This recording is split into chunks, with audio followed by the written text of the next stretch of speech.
Assalamualaikum warahmatullahi wabarakatuh. Waalaikumsalam warahmatullahi wabarakatuh.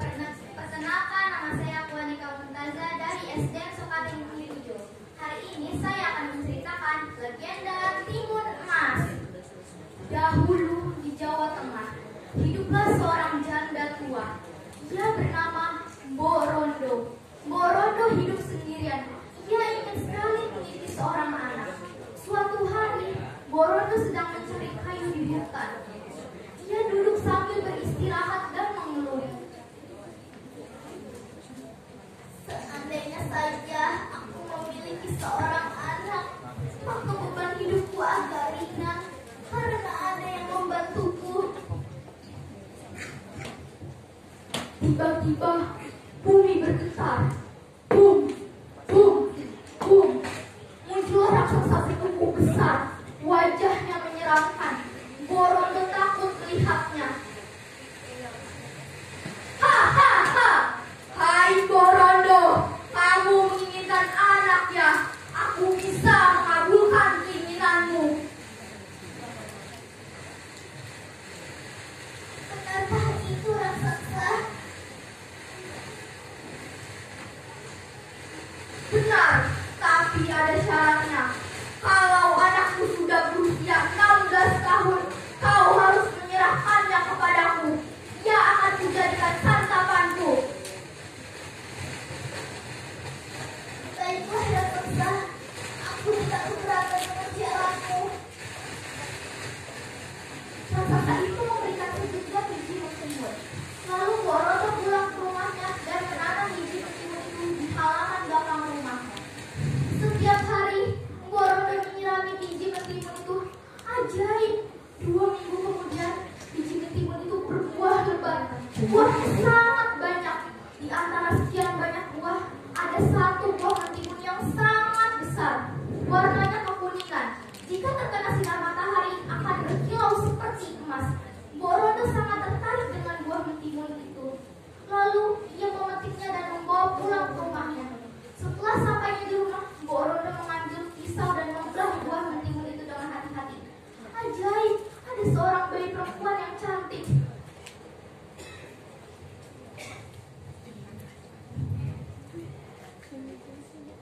Ternyata raksasa itu tidak berbohong. Sekarang aku memiliki seorang anak. Anak ini akan kuberi nama Timun Emas. Hari, bulan, dan tahun pun berganti.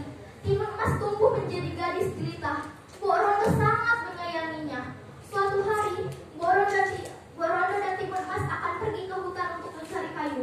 Tiba-tiba bumi bergetar. Muncullah raksasa bertubuh besar. Ha, ha, ha! Mborondo, keluar kau! Aku datang untuk menagih janjimu. Mborondo segera memeluk anaknya dan membisikinya agar gadis itu bersembunyi di kolong tempat tidur. Mborondo pun menemui raksasa itu dengan tubuh gemetar. Aku tahu kedatanganmu ke sini untuk mengambil timun emas. Tolonglah beri aku 2 tahun lagi. Kalau timun emas aku berikan sekarang, tentu rasanya kurang lezat untuk disantap. Tubuhnya masih kecil. Benar juga. Baiklah, 2 tahun lagi aku akan datang. Tapi kalau kau berbohong, akan kutelan kau mentah-mentah. Ha, ha, ha, ha. Mborondo pun kembali masuk ke rumahnya dan menemui anaknya yang masih bersembunyi di kolong tempat tidur. Anakku, keluarlah. Raksasa itu sudah pergi. Suatu malam, Mborondo sedang tidur. Ia sedang bermimpi. Dalam mimpinya itu, ia mendengar bisikan-bisikan gaib. Hai Mborondo, jika ingin anakmu selamat, pergilah menemui pertapa di Bukit Gandul. Esok harinya, Mborondo pergi ke Bukit Gandul untuk menemui pertapa. Pertapa itu memberikan 4 bungkusan kecil yang berisi biji mentimun, jarum, garam, dan terasi. Mborondo menerimanya dengan rasa heran. Pertapa itu menceritakan khasiat benda-benda itu. Mborondo pun pulang ke rumahnya dan menceritakan perihal itu kepada Timun Emas. Anakku, sekarang kau tidak perlu cemas dan takut akan raksasa itu, karena kau sudah memiliki penangkalnya. Suatu tiba-tiba bumi berguncang. Pertanda raksasa itu datang lagi. Ternyata raksasa itu datang lagi rupanya. Benar saja, raksasa itu sudah berada di ambang pintu. Ha! Borondo, keluar kau! Aku datang untuk mengambil timun emas. Cepat bawa dia keluar. Aku sudah sangat lapar. Borondo pun menemui raksasa itu. Baiklah raksasa, akan aku bawa timun emas keluar. Borondo pun mengambil bungkusan dari pemberian petaka itu dan memberikannya kepada timun emas. Anakku, bawalah bekal ini. Larilah lewat pintu belakang. Jangan sampai raksasa menangkapmu. Berdoalah supaya Tuhan menyelamatkanmu. Baik, Bu.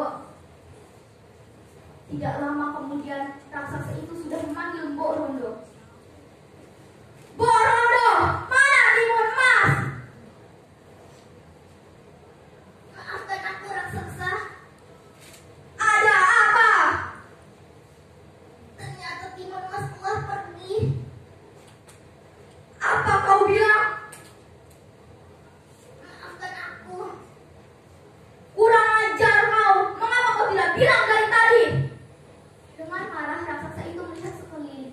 Dari kejauhan ia melihat seorang gadis sedang berlari cepat di padang rumput. Ha! Mau lari kemana kau, gadis kecil? Walau lari ke ujung dunia, aku dapat mengejarmu. Raksasa itu mengejar timun emas. Timun emas membuka bungkusan yang pertama yang berisi biji mentimun. Ia menaburkannya ke sekeliling. Ajaib, biji mentimun itu berbuah lebat. Buahnya sangat besar. Raksasa itu berhenti sebentar dan memakan buah mentimun itu dengan rakus. Setelahnya, raksasa itu kembali mengejar timun emas. Timun emas membuka bungkusan yang kedua yang berisi jarum. Ia menaburkannya ke tanah. Ajaib, jarum-jarum itu berubah menjadi hutan bambu yang lebat. Raksasa itu berusaha menembusnya, tapi tubuh dan kakinya tergores dan tertusuk bambu. Raksasa itu pantang menyerah dan akhirnya raksasa itu berhasil lolos dari hutan bambu dan kembali mengejar timun emas. Timun emas membuka bungkusan yang ketiga yang berisi garam. Ia melemparkannya ke arah si raksasa. Ajaib, butiran garam itu berubah menjadi lautan yang luas. Raksasa itu terkejut seketika tubuhnya tercebur ke dalam lautan. Tapi dengan kekuatan saktinya, raksasa itu berhasil berenang ke tepi dan kembali mengejar timun emas. Timun emas panik akan diri tertangkap. Ia pantang menyerah dan terus berlari walau ia sudah kelelahan. Timun emas membuka bungkusan yang keempat yang berisi terasi. Ia melemparkannya ke arah si raksasa. Ajaib, terasi itu berubah menjadi lautan lumpur yang mendidih. Raksasa itu terkejut seketika tubuhnya ditelan oleh lautan lumpur yang mendidih. Raksasa itu meminta tolong kepada timun emas. Timun emas, tolonglah aku. Aku berjanji jika kau menolongku, aku tidak akan memakanmu. Timun emas tidak menghiraukan permintaan raksasa itu. Akhirnya raksasa itu tenggelam di telan lautan lumpur yang mendidih. Kini timun emas bisa bernafas lega. Ia berjalan menuju ke rumahnya. Dari kejauhan terlihat Borondo sedang berlari menuju